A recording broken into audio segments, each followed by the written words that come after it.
સાબરકાંઠામાં ચોમાસા પહેલા જ હાલાકી ઈડર-વડાલીના અંડરપાસોમાં પાણી ભરાતા જનજીવન પ્રભાવિત। ચોમાસાની શરૂઆત થતા પહેલા જ સાબરકાંઠા જિલ્લામાં સ્થાનિક તંત્ર અને રેલવે વિભાગની બેદરકારીનો ભોગ ગ્રામજનો બની રહ્યા છે। ઈડર અને વડાલી તાલુકાને જોડતા રેલવે અંડરપાસોમાં ભારે વરસાદના કારણે પાણી ભરાઈ જવાના કારણે છેલ્લા 4 દિવસથી જનજીવન અસ્તવ્યસ્ત થઈ ગયું છે। ખાસ કરી વડાલીના કેસરગંજ ગામે પરિસ્થિતિ વધુ ગંભીર બની છે, જ્યાં વાહન વ્યવહાર સંપૂર્ણપણે થંભી ગયો છે। 4 દિવસથી વાહન વ્યવહાર ઠપ્પ, ગ્રામજનો નિસરણીના સહારે। ગ્રામ લોકોના જણાવ્યા અનુસાર 13 ઇંચથી વધુ વરસાદ પડ્યા બાદ પણ કેસરગંજ ગામને જોડતા અંડરપાસમાં ચોથા દિવસે પણ પાણી યથાવત છે।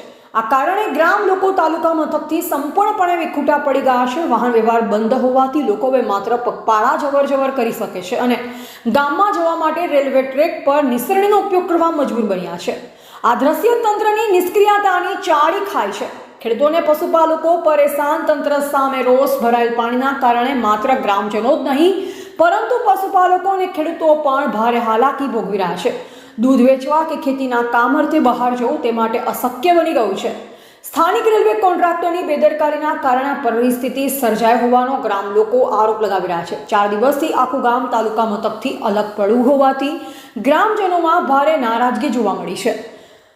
ग्रामजनो द्वारा अंडरपासमांथी तात्कालिक पाणी बहार काढवानी मांग करवामां आवी छे। उपरांत आवनार ચોમાસા પહેલા આવા અંડરપાસો માટે કાયમી ઉકેલ લાવવાની પણ લોકોએ માંગ કરી છે, જેથી ભવિષ્યમાં આવી પરિસ્થિતિનો સામનો ન કરવો પડે।